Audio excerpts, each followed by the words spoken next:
తెల్లవారుజామున 5 గంటలకే ప్రభాకర్ వచ్చాడు.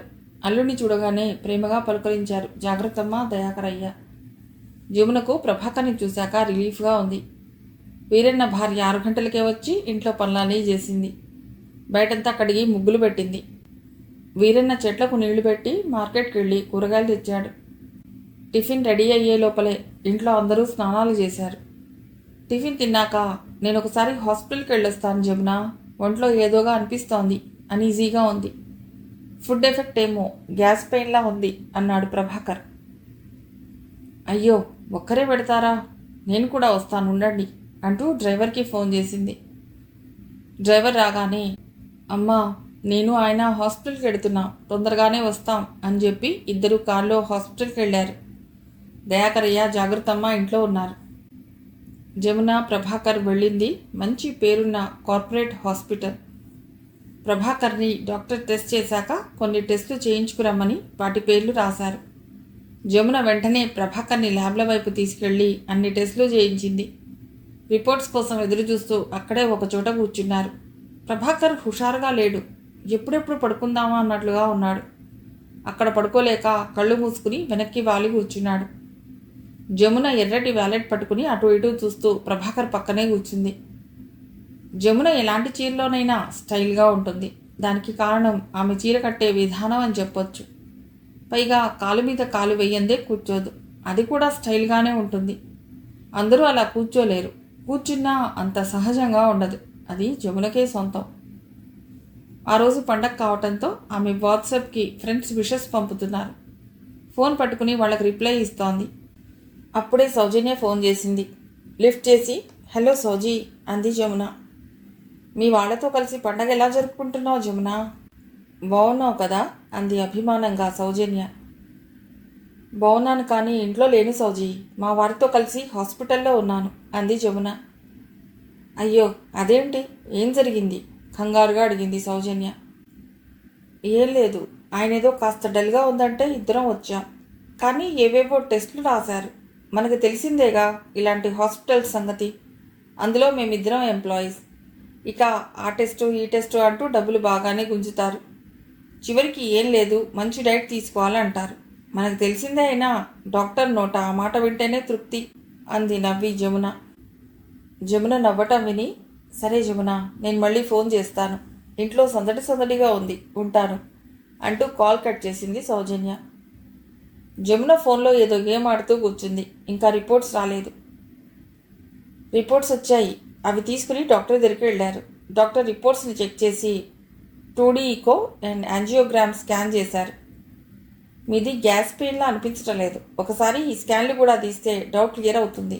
ఈసీజీ రిపోర్ట్స్ అబ్నార్మల్గానే ఉన్నాయి, అందుకే ఈ టెస్ట్లు ఇమ్మీడియట్గా తీయించండి. ఇంతకు ముందే మీకు తెలియకుండా హార్ట్అటాక్ వచ్చి ఉండొచ్చు, ఇప్పటికే మీరు ఆలస్యం చేశారు. ఈ టెస్ట్లతో మీకు ఆపరేషన్ చేయాలా లేక మందులే వాడుకోవాలా అనేది తెలుస్తుంది అన్నారు డాక్టర్. వెంటనే ప్రభాకర్ని తీసుకుని వాళ్ళు చెప్పిన ల్యాబ్ వైపు వెళ్ళింది జమున. ప్రభాకర్ని 2D ఈకో అండ్ యాంజియోగ్రామ్ తీయించడానికి లోపలికి తీసుకెళ్లారు. అది అయ్యే వరకు జమున బయటే ఉంది. అంతవరకు జమునలో ఉన్న ధైర్యం పోయి భయం మొదలైంది. ప్రభాకర్ బయటకు వచ్చాక ఆయన చెయ్యి గట్టిగా పట్టుకుని, ఇదేమిటండి, ఇంత పెద్ద టెస్టులు రాశారు, ఎలా ఉంది మీకు లోపల? ఆ డాక్టర్ ఏంటి మీకు 2 సార్లు హార్ట్అటాక్ వచ్చి ఉండొచ్చు అంటున్నారు అంది.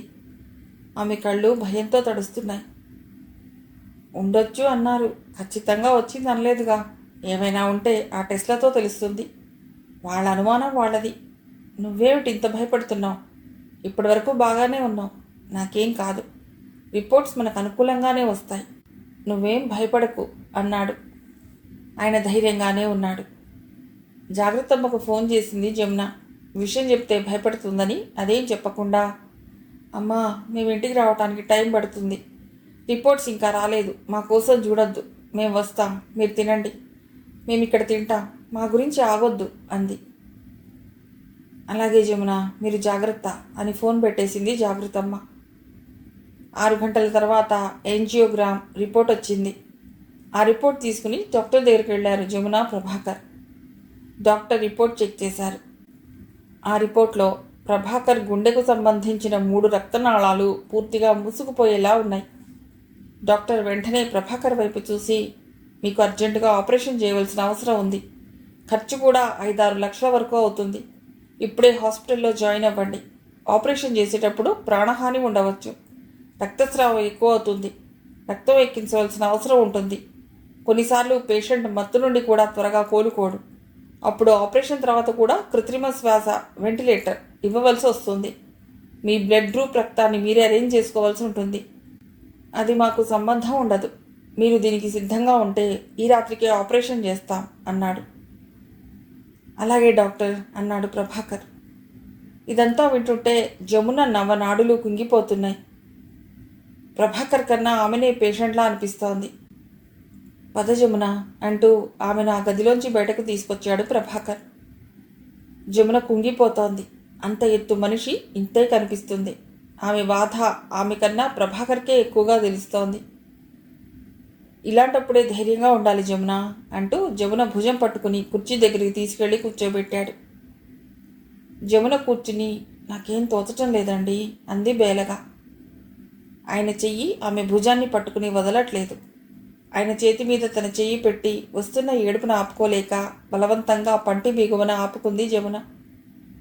ఒక్క క్షణం గుండెల నిండా గాలి పీల్చుకుంది. కర్తవ్యం గుర్తొచ్చి వెంటనే లేచింది. పదండి, ఇప్పుడు మనకి ఎక్కువ సమయం లేదు. రిసెప్షన్లో మాట్లాడి ముందు మీరు హాస్పిటల్లో జాయిన్ అవ్వాలి అంటూ ప్రభాకర్ని తీసుకుని రిసెప్షన్ దగ్గరికి వెళ్ళింది. అక్కడ ఫార్మాలిటీస్ అన్నీ పూర్తి చేసింది. ఆమె దగ్గర ఉన్న క్రెడిట్ కార్డ్తో అవసరమైన చోట డబ్బు కట్టింది. ప్రభాకర్కి రూమ్ అలాట్ అయింది. నర్సు వెంటనే ప్రభాకర్ని రూమ్లోకి తీసుకెళ్లి పడుకోబెట్టింది. అప్పుడే డాక్టర్లు వచ్చి చూసి వెళ్ళారు. అప్పటి వరకు క్షణం కూడా తీరిక లేని జమున భర్త బెడ్ పక్కనే ఉన్న స్టూల్ మీద కూర్చుని రియాన్ష్కి ఫోన్ చేసింది. ఉదయం నుండి హాస్పిటల్లో ఏం జరిగింది, ఇక జరగవలసింది రియాన్ష్తో చెప్పింది. హాస్పిటల్ పేరు కూడా చెప్పింది. రియాన్ష్కి తన తల్లి ఉదయం నుండి ఒంటరిగా పడుతున్న బాధ, భయం అర్థమయ్యాయి. అమ్మా, నువ్వు నాకు అప్పుడే ఫోన్ చేయవలసింది అన్నాడు. ఎక్కడ రియాన్ష్, ఇది నేను ముందు ఊహించలేదు. మామూలు గ్యాస్ ట్రబుల్ అనుకున్నాను. ఆ తర్వాత తెలిసింది. ఇక అప్పటి నుండి ఏదో ఒక టెస్ట్ చేయిస్తూ టెన్షన్ పడుతూనే ఉన్నాను. అంత టైం ఎక్కడ దొరికింది నాకు అంది. సరే అమ్మా, నాన్నగారికి ఏం కాదు, నువ్వు ధైర్యంగా ఉండు. బ్లడ్ గురించి కంగారు పడకు. నా బ్లడ్ గ్రూప్ నాన్న బ్లడ్ గ్రూప్ ఒకటే. నాన్నకు బ్లడ్ నేను ఇస్తాను. ఒకసారి నాన్నగారికి ఫోన్ ఇవ్వు, నేను మాట్లాడతాను. అలాగే కన్నా, మాట్లాడు. ఆయనకు కూడా కొంచెం ధైర్యంగా ఉంటుంది అని ప్రభాకర్కి ఫోన్ ఇచ్చింది. హలో కన్నా అన్నాడు ప్రభాకర్. నేను వస్తున్నాను నాన్న, మీకేం కాదు, మీరు ధైర్యంగా ఉండండి అని చెప్పి ఫోన్ పెట్టేశాడు రియాన్ష్. ఆమె మొహంలోకి చూశాడు ప్రభాకర్. చిన్న మెరుపులాంటి ధైర్యం కనిపించింది. అది చూశాక ఆయన కాస్త నిశ్చింతగా కళ్ళు మూసుకున్నాడు. జమున ఫోన్ పెట్టేశాక కృష్ణప్రసాద్కి ఫోన్ చేసి విషయం చెప్పాడు రియాన్ష్. అయ్యో, అలా జరిగిందా? ఇప్పుడే నీ దగ్గరికి అంకిత్ని పంపిస్తాను రియాన్ష్. మీ ఇద్దరూ మన కారులో హాస్పిటల్కి వెళ్ళండి, త్వరగా వెళ్ళొచ్చు. టేక్ కేర్ అంటూ ఆయన ఫోన్ పెట్టేసి అంకిత్ని పంపించాడు. రియాన్ష్, అంకిత్ హాస్పిటల్ ముందు కారు దిగి గబగబా లోపలికి వస్తుంటే రామలక్ష్మణుల్లా అనిపించారు జమునకి. రియాన్ష్, అంకిత్ జమునను పలకరించి వెంటనే డాక్టర్ దగ్గరికి వెళ్ళారు. డాక్టర్తో మాట్లాడారు. బ్లడ్ తీసుకోవడం కోసం రియాన్ష్ లోపలికి తీసుకెళ్లారు. జమున దగ్గర సంతకం తీసుకుని ప్రభాకర్ని ఆపరేషన్ థియేటర్లోకి తీసుకెళ్లారు. ప్రభాకర్ని తీసుకెళ్లిన వైపే చూస్తూ దిగులుగా ఒంటరిగా కూర్చుని ఉంది జమున. ఆమె దగ్గరికి వెళ్ళాడు అంకిత్. కన్న కొడుకులా ఆమె పక్కన కూర్చున్నాడు. ఆమె చేతిని తన చేతిలోకి తీసుకుని, అంకుల్కి ఏం కాదా ఆంటీ అంటూ ధైర్యం చెప్తుంటే లోపల నుండి వచ్చాడు రియాన్ష్. ఆమెకి ఇంకో పక్కన కూర్చున్నాడు. అదే సమయంలో కృష్ణప్రసాద్ ఫోన్ చేయటం వల్ల విషయం తెలిసి రత్నాకర్, వెంకట్, అనసూయ, శిఖర, వెంకట్ భార్య హాస్పిటల్కి వచ్చారు. వాళ్ళు కూడా జమున చుట్టూ కూర్చున్నారు. అనసూయను చూడగానే అంకిత్ లేచి, కూర్చోండి అత్తయ్య అంటూ వేరే కుర్చీలో కూర్చున్నాడు. అనసూయ వెంటనే జమున చేతిని తన చేత్తో పట్టుకుని ఓదార్పుగా నిమురుతూ కూర్చుంది. ఆ రాత్రికే ప్రభాకర్కి ఆపరేషన్ జరిగింది. Operation success. 3 గంటలు గడవగానే ప్రభాకర్ స్పృహలోకి వచ్చాడు. రియాన్ష్ భుజం తట్టి, డోంట్ వరీ రియాన్ష్, నేను వెళ్ళి రోహిణిని తీసుకొస్తాను, బాగా భయపడుతుంది అంటూ రత్నాకర్, అనసూయలతో కూడా ఒక మాట చెప్పి ఊరెళ్ళాడు అంకిత్. తెల్లవారగానే రోహిణిని వాళ్ళ తాతయ్యను తీసుకుని హాస్పిటల్కి వచ్చాడు అంకిత్. ఇంటెన్సివ్ కేర్లో ఉన్న ప్రభాకర్ని అందరూ బయట నిలబడి గ్లాస్లోంచి చూస్తున్నారు. బలరామయ్య కూడా అలాగే చూసి జమున దగ్గరికి వెళ్ళి కూర్చున్నాడు. ఆమెతో మాట్లాడాడు. రత్నాకర్, వెంకట్, రియాన్ష్, అంకిత్ అక్కడే కాస్త దూరంగా కారిడార్లో ఒక చోట నిలబడ్డారు. రోహిణి వెళ్ళి వాళ్ళ అత్తయ్య దగ్గర కూర్చుంది. బలరామయ్య మనవడి కోసం అటు ఇటు చూసి అంకిత్ కనిపించగానే చెయ్యి ఊపి పిలిచాడు. ఏడి తాతయ్య అంటూ వచ్చాడు అంకిత్. అంకిత్, నన్ను దయ దగ్గరికి తీసుకెళ్ళు, వాడెంత బాధపడుతున్నాడో అన్నాడు బలరామయ్య. ఇంకా తాతయ్య వాళ్ళకి ఈ విషయం చెప్పలేదు తాతయ్య అన్నాడు అంకిత్. నేను చెప్తాలే పద, ఇంకే ఉంది, ప్రభాకర్ ఆయుష్ గట్టిది, పెద్ద గండ నుండి బయటపడ్డాడు అన్నాడు బలరామయ్య. కానీ జమున నిన్నటి నుండి పచ్చి మంచిళ్ళు కూడా తీసుకోలేదు బాబాయ్ గారు అంది అక్కడే ఉన్న అనసూయ. అనసూయ, శిఖర, వెంకట్ భార్య రాత్రంతా జమున పక్కనే ఉన్నారు. ఆయన జమున వైపు చూశాడు. నువ్వు కూడా నాతో రామ్మా జమున, ఇంటికెడదాం. ఇంకేం కాదులే ప్రభాకర్కి, ఇక్కడ రత్న, వెంకట్ ఉంటారు. రియాన్ష్ నువ్వు కూడా రా అంటూ ఆడవాళ్లను, రియాన్ష్, అంకిత్ను ఇంటికి తీసుకెళ్లాడు బలరామయ్య. వాళ్ళని చూసి నివ్వెరపోయారు జాగ్రత్తమ్మ, దయాకరయ్య. బలరామయ్య నెమ్మదిగా విషయం చెప్పాడు. అది వినగానే వాళ్ళు రియాన్ష్ వైపు చూసి, ఇంత జరుగుతున్నా మాకెందుకు చెప్పలేదు రియాన్ష్ అన్నారు బాధపడుతూ. అమ్మ చెప్పొద్దమ్మమ్మ అన్నాడు రియాన్ష్. వాళ్ళప్పుడే ప్రభాకర్ను చూడాలని తొందరపడ్డారు. ఇప్పుడు వద్దు దయా, ప్రభాకర్ ఇప్పుడు స్పృహలోనే ఉన్నాడు. కాకపోతే మనం అప్పుడే లోపలికి వెళ్ళటానికి లేదు, బయట ఉండే చూడాలి, సాయంత్రం వెడదాం అని బలరామయ్య అనగానే మౌనంగా ఉన్నారు జాగ్రత్తమ్మ, దయాకరయ్య. అందరూ స్నానాలు చేసి టిఫిన్ తిన్నారు. బలరామయ్య, అనసూయ, జాగ్రత్తమ్మ, దయాకరయ్య తప్ప మిగతా అందరూ హాస్పిటల్కి వెళ్ళారు. అనసూయ వంట చేయాలని వంటగదిలోకి వెళ్ళింది. 10 గంటలకి సారూప్య, గీతమ్మ హాస్పిటల్కి వచ్చారు.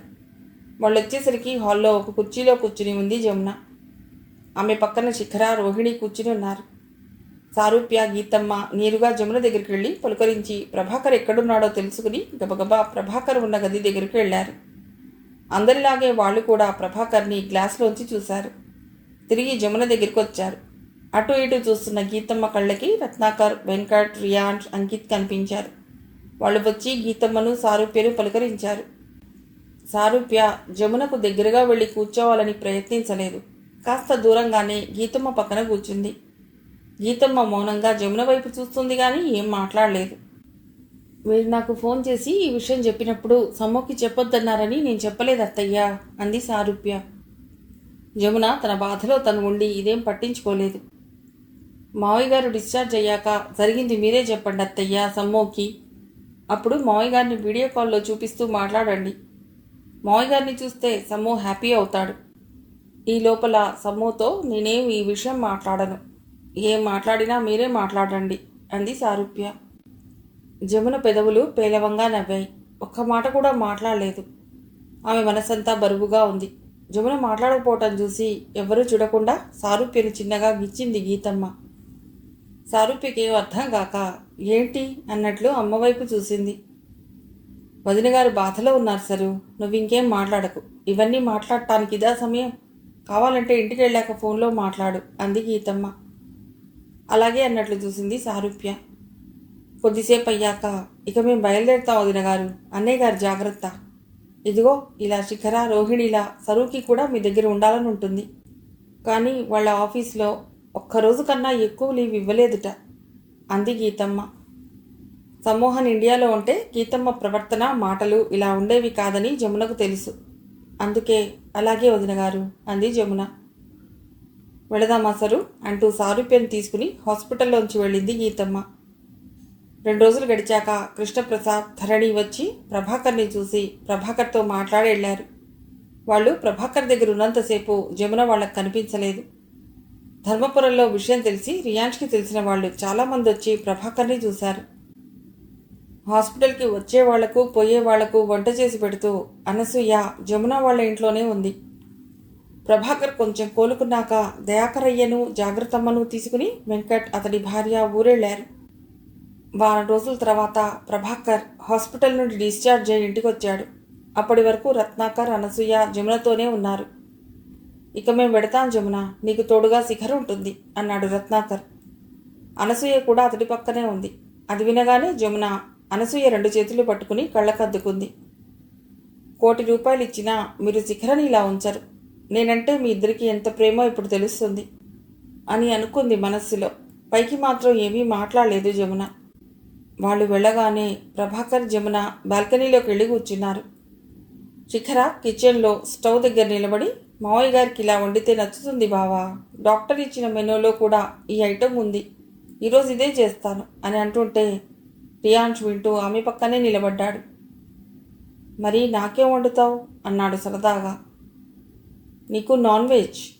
అవును, ధరణి అత్తయ్య నువ్వు ఏం మాయ చేసావు బావా, నేనెంత బాగా చూసుకుంటుంది అంది శిఖర. రియాన్ష్ వెంటనే చెయ్యెత్తి నిన్ను అంటూ ఆమె తల మీద ఒక్కటివ్వబోయి, బాబోయ్ వద్దులే అంటూ ఆగాడు. ఎందుకు బావా ఆగావు? ఎందుకులే శిఖర అనవసరంగా. రేపు మన పెళ్ళయ్యాక నీకు నా మీద కోపం వచ్చినప్పుడల్లా పెళ్లికి ముందు నువ్వేమైనా పెద్ద మంచోడివా, నన్ను అక్కడ తాకావు ఇక్కడ తాకావు, పెళ్లి కాని అమ్మాయితో అలాగేనా ఉండేది అంటావు. నాకు అది అవసరమా చెప్పు అన్నాడు. శిఖర మాట్లాడకుండా అటు తిరిగి నవ్వుకుంది. రియాన్ష్ వెంటనే ఫోన్ పట్టుకొని చూస్తున్నాడు. శిఖర మళ్ళీ ఇటు తిరిగి, ఏమిటి బావా ఫోన్లో గేమా, అంత బోరుగా ఉందా అంది. నాకు బోరా? బోరన్న పదం నా డిక్షనరీలోనే లేదు, కొత్తగా నేర్పకు నాకు. ధర్మపురంలో పనులు ఎలా సాగుతున్నాయో అడిగి తెలుసుకుందామని ఫోన్ చేస్తున్నా అన్నాడు. ఓ అలాగా, నేను కూడా నా కొలీగ్కి ఫోన్ చేసి మా ఆఫీస్ ఎలా ఉందో అడుగుతాను. నేను ఇంకా నా జాబ్కి రిజైన్ చేయలేదు, వెళ్ళి జాయిన్ అవ్వాలి.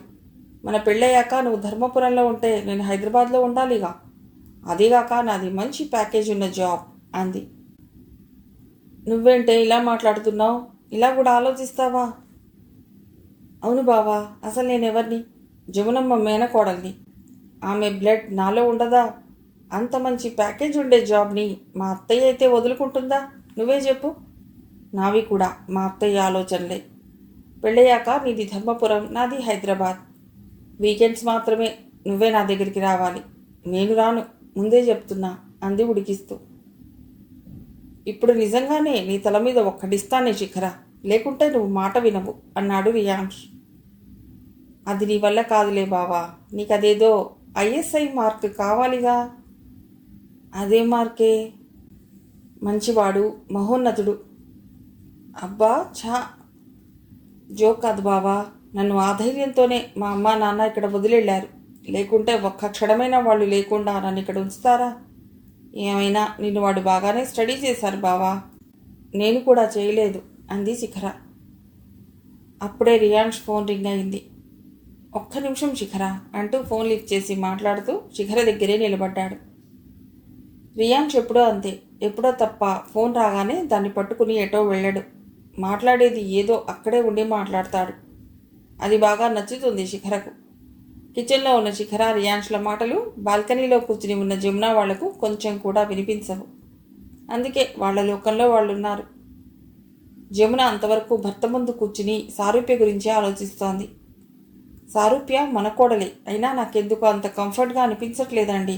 మా ఇద్దరి మధ్యన చాలా డిస్టెన్స్ ఉన్నట్లుగా ఉంది. నేను దగ్గర కావాలనే చూస్తాను. తనే కాదు, అసలు సమ్ము అమెరికా వెళ్ళినప్పటి నుండే ఇలా ఉంది. ఫోన్ చేస్తే లిఫ్ట్ చేయదు, చేసినా మాట్లాడదు. మీరు కూడా చూస్తున్నారుగా, మీరు హాస్పిటల్లో ఉన్నప్పుడు ఒక్కసారే వచ్చింది, మళ్ళీ రాలేదు. అదే మన సమ్ము ఇండియాలో ఉండి ఉంటే ఇలా ఉండేదా? కనీసం ఫోన్ కూడా చేయలేదు చూడు అంది జమున. సారూప్య సరే, నీ కొడుకు చేశాడా ఫోన్ అన్నాడు ప్రభాకర్. వాడు చేయకపోయినా వాడికి మనమంటే ప్రేమ ఉంటుందండి, కోడలికి ఉండొద్దా? అదే నా బాధ అంది. ఇలాంటి బాధలు అర్థం లేనివి జమున, మనం దిగవలసిన స్టేషన్ దగ్గరలోనే ఉంది. ఇంకా ఎందుకు ఈ బాధలు బంధాలు అంటూ తపన పడతాం? సారూప్య సమ్ము కోసం వచ్చింది కానీ మన కోసం కాదు కదా, ఇది నువ్వు అర్థం చేసుకోవటం లేదు. అంటే ఈ బంధాలన్నీ కదిలే మబ్బులంటారా, నిలబడేవి కావా అంది జమున. అలానే నన్నను, బంధాలు బంధాలే, అనుకూలిస్తే వాటంతట అమూల్యమైనవి బలమైనవి ఇంకేవీ ఉండవు. చూసావుగా, నేను హాస్పిటల్లో ఉన్నప్పుడు మీ అన్నయ్యలు మీ వదినలు నీ చుట్టూ ఒక రక్షణ కవచంలా ఎలా చేరారో, అవి బంధాలంటే. నిజానికి నీ వల్లనే కదా వాళ్ళు నా వాళ్ళయ్యారు, లేకుంటే నేను ఎవరిని వాళ్ళకి. హాస్పిటల్లో ఉన్నంతసేపు వాళ్ళు నన్ను ఎంత బాధ్యతగా చూశారు. అందుకే శిఖర విషయంలో నిన్ను ఆలోచించమనేది. ఇప్పుడు కూడా వాళ్ళు మన గురించి ఆలోచించే శిఖరను మన దగ్గర వదిలేళ్లారు. ఇక సారూప్య అంటావా? ఎంతైనా సారూప్య మనకు పరాయి అమ్మాయి. పైగా సమ్మోతో తప్ప ఆ అమ్మాయికి మనతో పని లేదు. అదీగాక వాడే ఆ అమ్మాయికి దూరంగా ఎక్కడో ఉన్నాడు. మనం ఎలా దగ్గరవుతాం? ఇదంతా నువ్వు ఒకసారి ఆలోచిస్తే సారూప్యది కూడా కరెక్టే అనిపిస్తుంది నీకు అన్నాడు ప్రభాకర్. నాకు శిఖర గురించి ఒక క్లారిటీ ఉందండి. సారూప్య గురించి లేకనే అడిగాను. ఇప్పుడు వచ్చింది. ఇలాంటి విషయాల్లో మీ ముందు నేను ఎప్పుడూ చిన్నపిల్లనే. చెప్పే స్థాయిలో మీరు, చెప్పించుకునే స్థితిలో నేను ఉంటాను అంది. జమున వైపు ఎప్పుడూ చూడనంత పరిశీలనగా చూశాడు ప్రభాకర్. జమున ఎప్పటిలా కాలు మీద కాలు వేసుకుని కూర్చోలేదు. నేను చాలా సాదాసీదా మనిషిని. నాలో ఇలాంటి దర్పం, ఆర్భాటం ఇప్పుడు లేవు. అహంకారం అంతకన్నా లేదు అన్నట్లుగా ఉంది. ఇప్పుడు బాగుంది జమున ప్రభాకర్ కళ్ళకి. శిఖరను రియాన్స్కు చేసుకుందామండి. ఈ విషయం అన్నయ్య వదినతో మీరు మాట్లాడితే బాగుంటుంది అంది జమున. అలాగే నేను మాట్లాడతాను అన్నాడు ప్రభాకర్. అప్పుడే రియాన్స్ మెయిల్కి ఒక మెసేజ్ వచ్చింది. అది చూసి అమ్మా నాన్నల దగ్గరికి సంతోషంగా వచ్చాడు. అమ్మా, నేను మన పొలంలో పంటను బాగా పండించానని ఒకరోజు వ్యవసాయ శాఖ వాళ్ళు వచ్చి వీడియో తీసుకుని వెళ్ళారు. ఈ సంవత్సరపు యువ రైతు పురస్కారం నాకు ఇస్తారట. ఆ విషయం ఇప్పుడే నాకు మెయిల్ పంపారు అన్నాడు వాళ్ల ముందు నిలబడి. అది వినగానే జమున, ప్రభాకర్ ఆనందంగా కంగ్రాట్స్ కన్నా అన్నారు. వెంటనే లేచి రియాన్స్ నుదుటి మీద ముద్దు పెట్టుకున్నారు. కూర్చో రియాన్స్, శిఖరను కూడా పిలువు అన్నారు. రియాన్స్ శిఖర అని పిలవగానే శిఖర వచ్చింది. నువ్వు కూడా కూర్చో శిఖర అంది జమున. శిఖర కూర్చుంది. రియాన్స్, నీకు శిఖరకు పెళ్లి చేయాలని ఇప్పుడే నేను మీ నాన్నగారు అనుకున్నా. ఇది మా నిర్ణయమే కాదు, అందరిది. మీ మావయ్య వాళ్లతో నాన్న మాట్లాడతారట. నాకు కూడా అమ్మమ్మ చెప్పింది మీ ఇద్దరూ ఇష్టపడుతున్నారని. ఇప్పుడు నేను కూడా ఇష్టపడుతున్నాను మనస్ఫూర్తిగా మీ పెళ్లికి అంది జమున. రియాన్స్, శిఖర సంతోషంగా ఒకరినొకరు చూసుకున్నారు. పైకి ఏం మాట్లాడలేదు. పెద్దవాళ్ల ముందు ఎంత వినయంగా ఉండాలో, ఎంత గౌరవంగా ఉండాలో వాళ్లకు బాగా తెలుసు. అందుకే వాళ్ళ విలువ వాళ్ళకుంది. అలాగే అమ్మా, మీ ఇష్టమే నా ఇష్టం అన్నాడు రియాన్స్. అప్పుడే సౌజన్య ఫోన్ చేసింది. జమున నవ్వుతూ కాల్ లిఫ్ట్ చేసి, సౌజీ, నీకో గుడ్ న్యూస్. నా కొడుకు రియాన్స్కి యువ రైతు పురస్కారం వచ్చింది.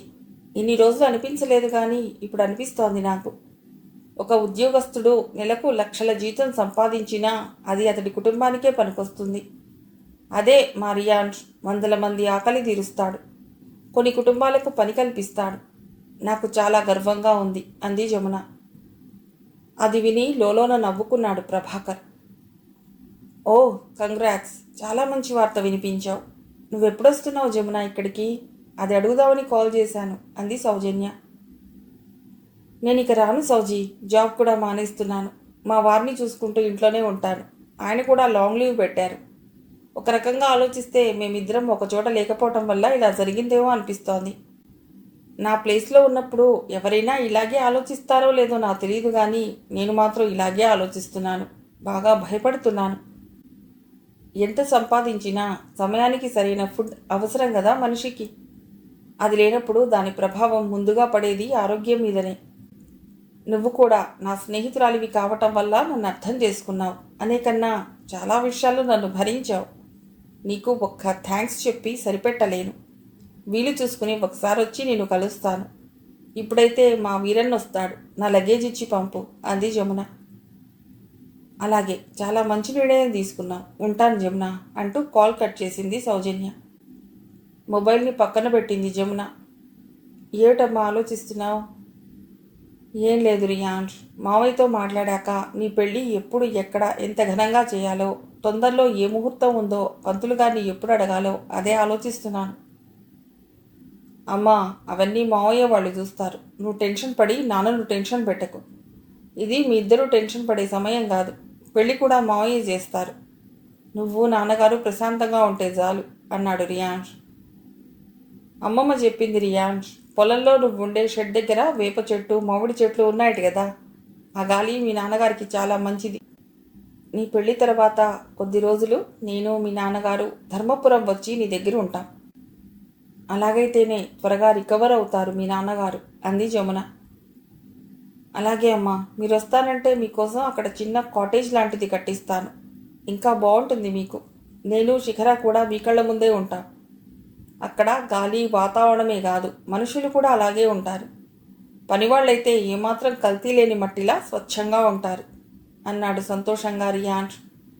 శిఖర కూడా సంతోషంగానే ఉంది. అది చూసి, సరే రియాన్ష్, అలాగే కట్టించు, మేము తప్పకుండా వస్తాం అన్నాడు ప్రభాకర్. శిఖర రియాన్ష్ల పెళ్లి ముహూర్తాలు తొందరగానే పెట్టించారు. పెళ్లి పనులు కూడా చకచకా చేసేశారు. ఆ వివాహ వేడుకను విశాలంగా నిర్మించిన పచ్చటి తాటాకు పందిళ్ల కింద మామిడాకుల తోరణాలు, బంతి చామంతి పువ్వుల పరిమళాల మధ్యన శాస్త్రోక్తంగా జరిపిస్తున్నారు. మంగళ వాయిద్యాలు, మంత్రోచ్చారణ మైక్లో చాలా దూరం వినిపిస్తూ వీణుల విందుగా ఉంది. చుట్టుపక్కల ఊళ్ళల్లో ఉన్న బంధువులు, స్నేహితులు వందల సంఖ్యలో తరలి వస్తున్నారు. ఆ పెళ్లిని తిలకిస్తూ బలరామయ్య, దయాకరయ్య వాళ్ళ స్నేహితుల ముందు వరుసలో కూర్చున్నారు. వాళ్ళ వెనుక వరుసలో కృష్ణప్రసాద్, ధరణి, సారూప్య తల్లిదండ్రులు, ఇంకా ధర్మపురం నుండి వచ్చిన దంపతులు కూర్చున్నారు. పెళ్లి పందిట్లో పెళ్లి అలంకరణలో ఉన్న శిఖర, రియాన్ష్ వెనకాల వెంకట్ భార్య, రోహిణి, సారూప్య, ఇంకా చాలా బంధువులు, ముత్తైదువులు ఉన్నారు.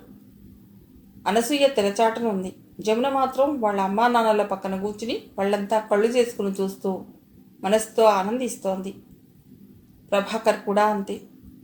రత్నాకర్, వెంకట్, అంకిత్ అతిథులను ఆహ్వానిస్తూ అరిటాకులతో కట్టిన గుంజల పక్కన నిలబడి పెళ్లిని చూస్తున్నారు. ఎటు చూసినా పచ్చదనం, ఎటు చూసినా పల్లెతనం, కల్తీ లేని, కల్మషం లేని పలకరింపులు, అన్ని వైపులా అభిమాన ధనం. ఆ వివాహ వేడుకలో పాలు పంచుకున్న ప్రతి ఒక్కరికి అరిటాకుల్లో భోజనంతో పాటు ప్రేమను కూడా కలిపి పెట్టడం విశేషం. సమ్మోహన్ పెళ్లికి రాలేదు. పెళ్లి వీడియో పంపించమని చెప్పాడు. సారూప్య, ఆమె తల్లిదండ్రులు వచ్చారు. పెళ్లి జరిగిన వెంటనే వెళ్లారు. సమ్మోహన్ పెళ్లి ప్లాస్టిక్ పూల డెకరేషన్తో కృత్రిమమైన నవ్వుల మధ్య జరిగింది. అప్పట్లో అదే గొప్పగా, తృప్తిగా అనిపించింది జమునకి. రియాన్ష్ పెళ్లి చూశాక అసలు తృప్తి అంటే ఏమిటి, గొప్పతనం అంటే ఎలా ఉంటుంది అన్నది అర్థమైంది జమునకి. రియాన్ష్ తన తల్లిదండ్రులు కోరినట్లే ధర్మపురంలో తన సొంత పొలం దగ్గర చిన్న కాటేజ్ కట్టించాడు. అమ్మని నాన్నని తీసుకెళ్లి అందులో ఉంచాడు. జమున, ప్రభాకర్కి ఆ వాతావరణం, ఆ గాలి, ఆ పచ్చదనం నచ్చింది. అక్కడ చాలా సంతోషంగా ఉన్నారు. రియాన్ష్ పనివాళ్లతో మాట్లాడి లోపలికి వస్తుంటే, రియాన్ష్, అమ్మమ్మ ఫోన్ చేసింది నన్ను, నాన్నగారిని ఒకసారి వచ్చి వెళ్ళమని. ఇప్పుడు వెళ్ళాలనుకుంటున్నా. నాన్నగారు కూడా రెడీ అయ్యారు. డ్రైవర్ని పిలు, నాకు కూడా అందరినీ చూడాలని ఉంది అంది జమున. ఇలా అనిపించటం ఇదే మొదటిసారి జమునకి. అలాగే అమ్మా, ఇప్పుడే డ్రైవర్ని రమ్మని ఫోన్ చేస్తాను అంటూ శిఖర వైపు చూశాడు. ఈయనేంటి నా వైపు చూస్తున్నాడు అనుకుంది మనస్సులో శిఖర. వెంటనే ఏంటి అన్నట్లు సైగ చేసింది. నువ్వు కూడా వెడతావా అమ్మ వాళ్ళతో మీ ఊరు అన్నాడు రియాన్ష్. నేను వెళ్ళను. అత్తయ్య నువ్వు వెళ్ళగానే ఒకసారి మా నానమ్మని నేను రమ్మన్నానని చెప్పు అంది శిఖర. ఏమిటి, అమ్మమ్మని రమ్మని చెప్పాలా? ఎందుకు? మొన్ననేగా అమ్మమ్మ రోహిణి వదిన దగ్గరికి వచ్చినప్పుడు మన దగ్గరికి వచ్చింది. ఆ రోజు అమ్మమ్మ తెచ్చిన పిండి వంటల క్యాన్లు ఇంకా ఖాళీ కాలేదు. నువ్వేం చెప్పకమ్మా అన్నాడు రియాన్ష్. అందుకేం కాదులే, నేను మా నాన్నమ్మతో మాట్లాడుకోవాలి. ఈ మధ్యన మన పొలంలో నేను ఒక చోట బొండు మల్లె గింజలు చల్లాను.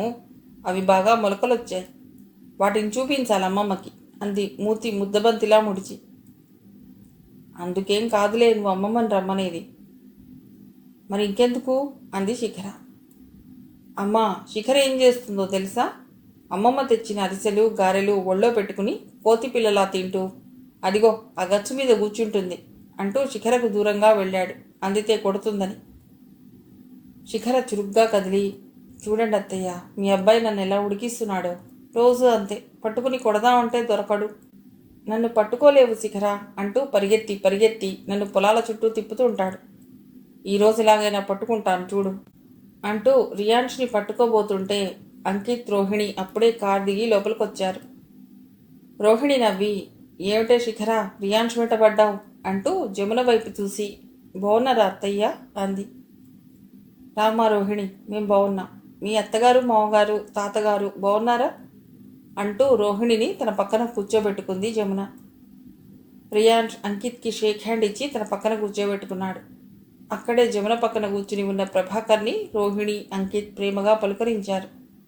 ఆయన కూడా ప్రేమగా సంతోషంగా మాట్లాడాడు.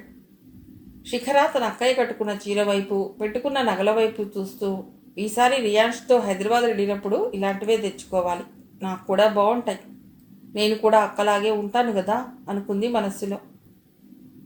కూర్చోవే, నిలబడ్డావెందుకు అంది రోహిణి చెల్లెలు వైపు నవ్వుతూ చూసి.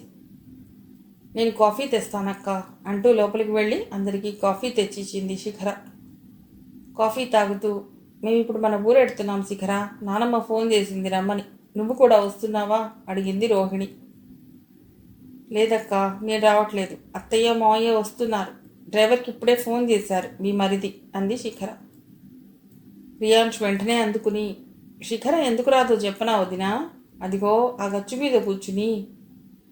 వద్దులే, ఇంకోటి చెప్తాను, రోజు నా వెనకాలే పొలం దగ్గరికి వస్తుంది, పచ్చగడ్డిలో చెతికిలబడి కూర్చుంటుంది, ఉదయాన్నే అయితే తడిమట్టి మీద తిరిగే ఆరుద్ర పురుగులతో, సాయంత్రం అయితే తూనిగలతో ఆడుకుంటుంది, వాటిని పట్టుకొని అవి ఎగురుతుంటే క్లాప్స్ కొడుతూ నవ్వుతుంది, అందుకే ఈ మధ్యన ఎక్కడికి రానంటుంది అన్నాడు నవ్వి.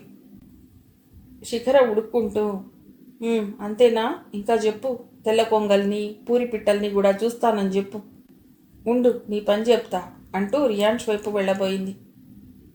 ఆగవే శిఖర అంటూ రోహిణి శిఖరను గట్టిగా పట్టుకుని తన పక్కన కూర్చోబెట్టుకుంది. వీళ్ళెప్పుడూ ఇంతే రోహిణి, మరీ చిన్నపిల్లల్లా నవ్వుతూ నవ్విస్తూ ఉంటారు, వీళ్ళని చూస్తుంటే మనసులో ఉన్న అన్ని రోగాలు పారిపోతాయి, మీ మావయ్య ఇంత త్వరగా కోలుకోవటానికి సగం కారణం వీళ్ళిద్దరే అంది జమున. ఆమె మాటలు హాయిగా అనిపించాయి అందరికీ. డ్రైవర్ రావటంతో అంకిత్ని రోహిణిని చూసి, ఇక మేం బయలుదేరుతాం రోహిణి, నానమ్మని తాతయ్యను మా అన్నయ్యలను వదినలను ఎప్పుడెప్పుడు చూద్దామా అని ఉంది, మీరు వస్తున్నారుగా అంది జమున. వస్తున్నాం అత్తయ్య అంది రోహిణి. ఏమండి వెడదామా అంది భర్త వైపు చూసి. అలాగే అంటూ లేచాడు అంకిత్. జమున, ప్రభాకర్ కూడా లేచారు. మరి నీ మాట ఏమిటి అన్నట్లు చూసింది చెల్లెలు వైపు రోహిణి. రియాన్ష్ అది గమనించి, మీరు పదండి వదినా, శిఖరం నేను తీసుకొస్తాను అన్నాడు రియాన్ష్. అలాగే అంటూ బయట ఉన్న కార్ల దగ్గరికి నడిచారు వాళ్ళు. యమున, ప్రభాకర్ ఒక కారులో, రోహిణి, అంకిత్ ఇంకో కారులో కూర్చుని రత్నాకర్ వాళ్ళ ఊరు వెళ్ళారు. వాళ్ళ వెనకాలే రియాన్ష్, శిఖర కూడా వెళ్ళారు. యమున, ప్రభాకర్, రోహిణి, అంకిత్, శిఖర రియాన్ష్లను చూడగానే దయాకరయ్య, జాగృతమ్మ మనస్సు ఆనందంతో నిండిపోయింది. ఒక గంట గడిచాక అనసూయ, వెంకట్ భార్య కలిసి అందరికీ భోజనాలు వడ్డించారు. భోంచేశాక ప్రభాకర్ రెస్ట్ తీసుకోవటానికి ప్రత్యేకమైన ఏర్పాటు చేశారు రత్నాకర్, వెంకట్. ఆ ఇంట్లో ఆయనకు ఉండే మర్యాద ఆయనకి ఇప్పుడు కూడా ఉంది. ముఖ్యంగా అది గమనించింది జమున. అంకిత్, రియాన్ష్ ఒక చోట కూర్చుని మిల్లెట్స్ పండిస్తే ఎలా ఉంటుందో మాట్లాడుకుంటున్నారు. సాయంత్రం అనసూయ ఇచ్చిన దానిమ్మ జ్యూస్ పట్టుకుని భర్త దగ్గరకు వెళ్ళి కూర్చుంది జమున. ప్రభాకర్ జ్యూస్ తాగుతూ, ఏమిటి జమున ఆలోచిస్తున్నావు, అమెరికా వెళ్ళాలని ఏమైనా ప్లాన్ చేస్తున్నావా అన్నాడు. చచ్చా, అలాంటి ప్లాన్లు నేనెందుకు వేస్తాను, నన్ను చూస్తుంటే అలా అనిపిస్తోందా అంది జమున. నోనో, అలా అనిపించటం లేదు, కానీ మనసులో ఉండే ప్లాన్స్ పైకి కనిపించవు కదా, అందుకే అడిగాను అన్నాడు. లేదండి, ఇప్పుడు నా మనసులో మీకు తెలియని ప్లాన్స్ ఏమీ లేవు అంది. ఆయన ఇంకేం మాట్లాడలేదు. జమున మౌనంగా, ఇప్పుడు నాకు అందరి విలువ తెలుస్తోంది, నేనేంటో కూడా తెలుస్తోంది, నా కష్ట సుఖాల్లో పాలు పంచుకునే నా బంధువులు నా చుట్టే ఉన్నారు, కారణం ఏమైనా నాలో మునుపటి జమున లేదు, అందుకే ఇలా ఉన్నానేమో, అదే నా ఈ తృప్తికి కారణం కూడా కావచ్చునేమో అనుకుంది మనసులో మనస్ఫూర్తిగా. కథ సమాప్తం.